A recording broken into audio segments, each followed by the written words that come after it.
Meron at meron pong aral kayong mababaon sa mga struggle na yan, yung challenges na kinakaharap nyo sa inyong love life.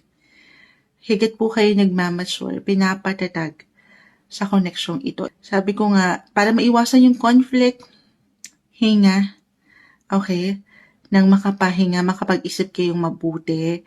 Kahit pa physically, magkatabi kayo, nakikita kayo palagi. Emotionally, pahinga muna. Matatalo tayo kung lagi tayong pangungunahan yan. Okay, do some reflection. Palamig muna kayo. Everything is temporary, guys. Challenges, tinitest po ang connection for some of you. May laban pa akong nakikita. Again, in time. Separation. Actually, si Nine of Wands, si Six of Swords, Art of Letting Go.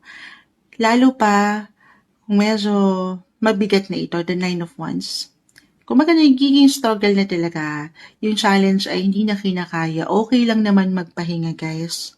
Make room for the new beginning on its way to you now very soon.